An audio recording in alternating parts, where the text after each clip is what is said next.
One fateful day, I stumbled upon a folder tucked away in my husband's room, housing completed divorce papers alongside a marriage license.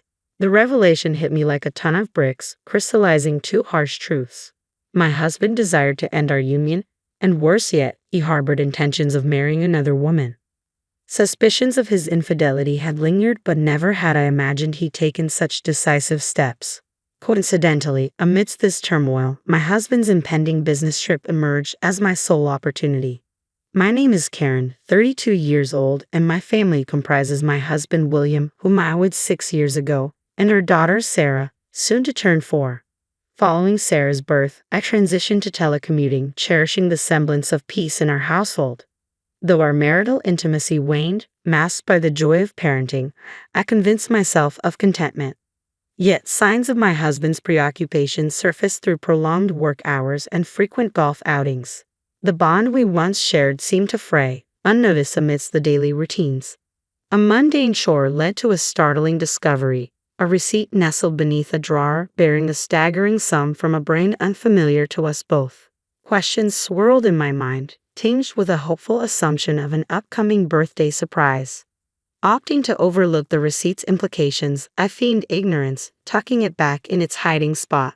On my birthday, however, my anticipation was met with disappointment as William failed to return home, his absence punctuated by the absence of a simple gift or celebratory gesture.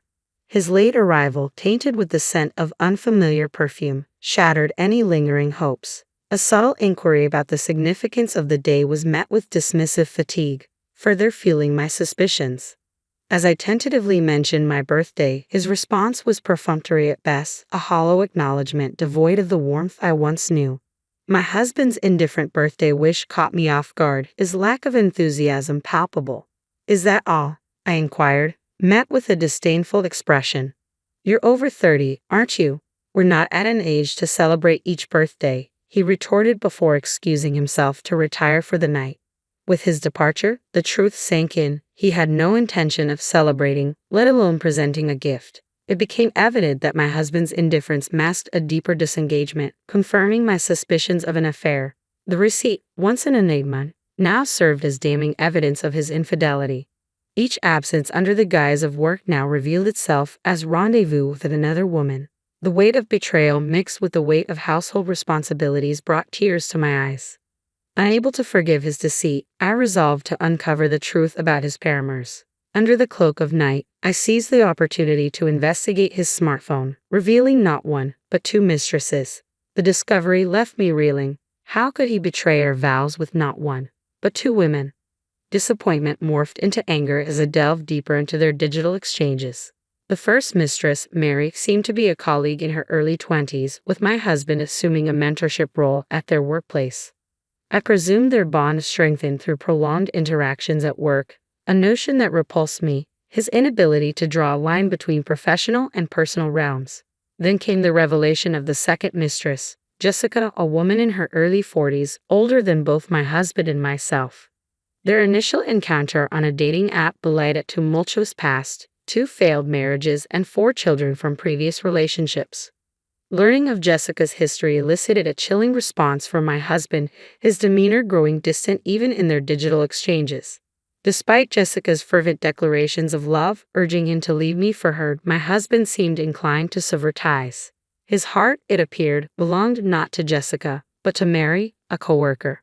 Conversations with Mary hinted at plans of a future together, leaving Jessica and me as mere obstacles in his pursuit. Reflecting on this now, I can discuss it with a sense of detachment, but the initial shock of discovering his infidelity was overwhelming. The thought of him neglecting our family for the sake of an affair, despite the presence of our daughter Lena, fueled a rage stronger than any sorrow as I contemplated Sarah's future. I resolved to initiate divorce proceedings against him. Initially, I entertained the idea of seeking substantial alimony and child support. However, the notion of simply extracting money and bidding him farewell left a bitter taste in my mouth.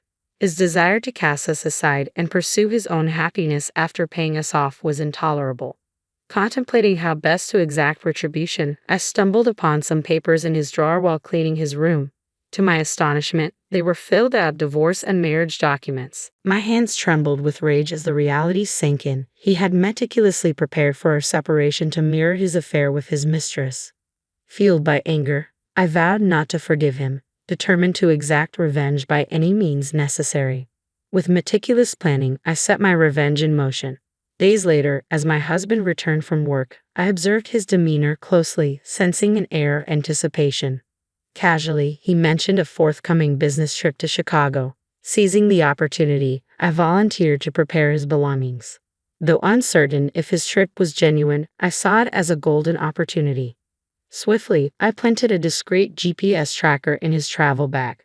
While his supposed destination was Chicago, the tracker revealed his true destination, Los Angeles, likely to rendezvous with his real love interest, Mary.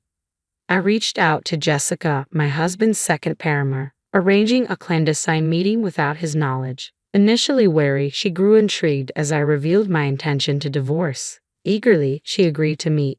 Hours later, face to face with Jessica, I wasted no time. "Nice to meet you. I'm Karen, William's wife," I began, getting straight to the point. "We're getting a divorce." Her disbelief palpable, Jessica questioned my sincerity. Undeterred, I presented the divorce papers he had prepared, now in my possession. Handing her the already filled marriage certificate, her shock was evident. This is," she stammered, clearly taken aback by the revelation. Realizing my husband's intentions, I felt it prudent to inform her in advance.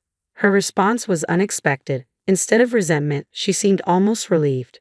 Without hesitation, she accepted the marriage certificate, signaling her readiness to move forward.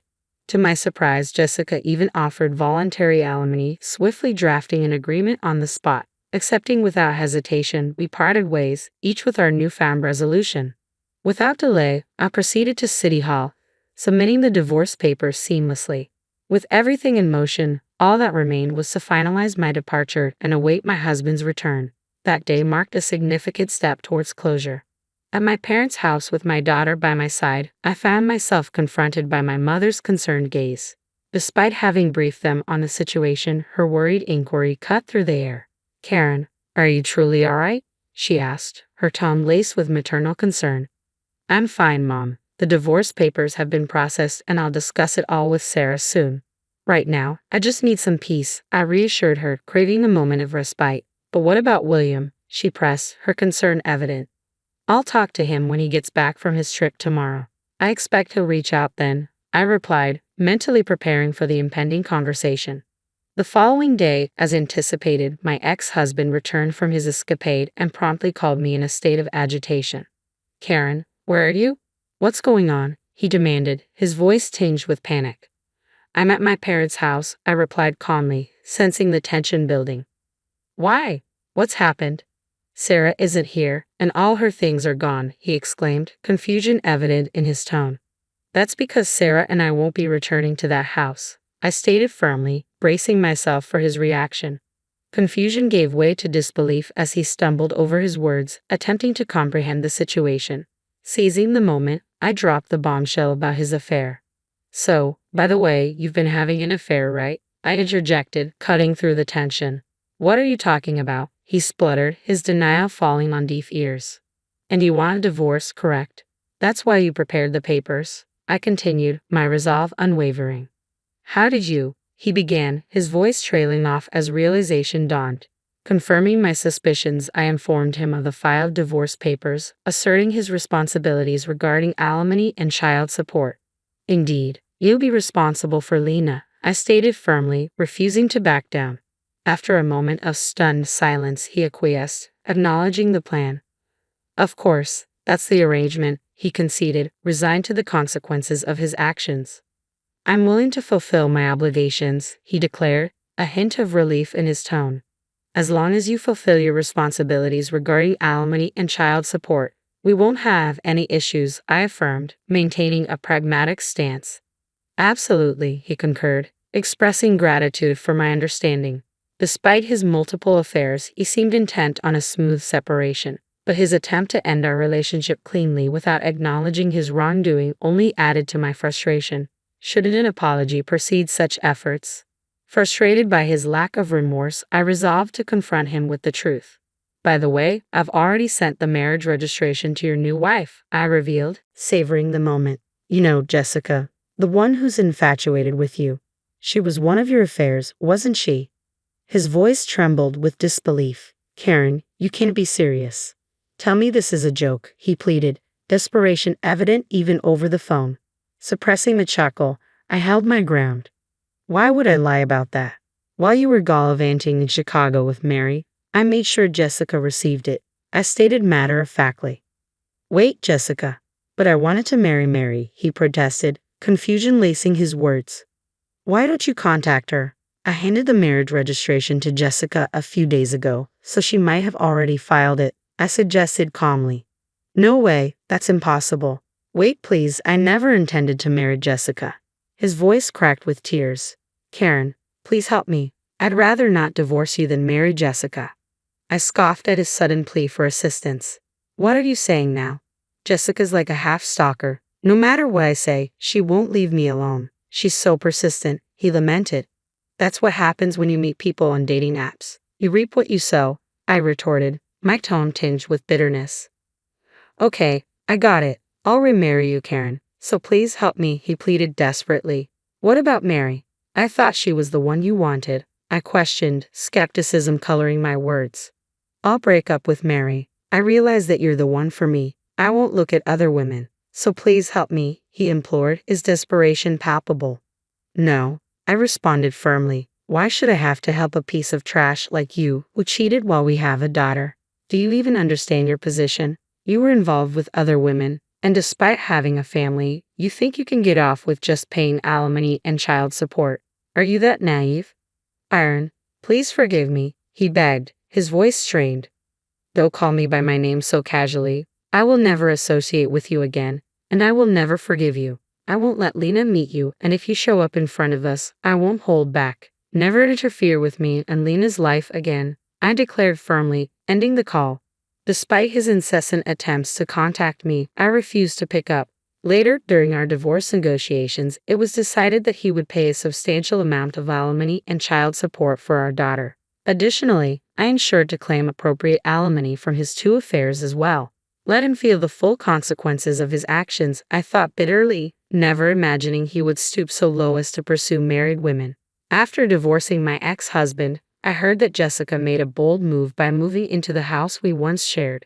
This blindly in love woman, armed with luggage, wasted no time in making herself at home. Why are you here? He stammered, clearly taken aback by her sudden appearance. Because we're finally husband and wife, aren't we? We can finally live together, she declared confidently. No, you've got it all wrong. I had no intention of marrying you, he protested, but Jessica remained undeterred. There's no need to be shy, sweetie. I received the marriage license from your ex-wife, and I've already submitted it, she replied casually. Okay, but that was Karen's doing, he explained, trying to clarify the situation. Don't worry about the details, okay? As long as I can be with you in any shape or form, I'm happy, Jessica reassured him, much to his dismay. His ordeal didn't end there. Not long after Jessica moved in, Mary, the other woman he was having an affair with, barged into the house. What followed was a tense confrontation between Jessica and Mary, who instantly realized the situation. Who are you? Why are you in his house? Jessica demanded, her voice laced with anger. I'm his wife. I thought he split from his wife, Mary retorted, equally bewildered. He did. To remarry me. I don't know who you are or where you're from, but don't interfere with our love, Jessica shot back, her resolve unshaken. Their argument escalated into a heated exchange, leading Mary to end her relationship with him and file a complaint about his infidelity to his workplace. As a result, he lost his job and now struggles to make ends meet, still paying alimony and child support. Despite occasional messages from him, I refuse to engage. I have no intention of reconciling with him or sympathizing with his plight. He's reaping what he sowed, and I intend to let him suffer the consequences of his actions. Back at my parents' house, I'm living a peaceful life with my daughter, who is about to start elementary school soon. Although explaining the situation to her will be challenging, I'm determined to help her understand. With the support of my parents, I look forward to a bright future filled with happy times with my daughter.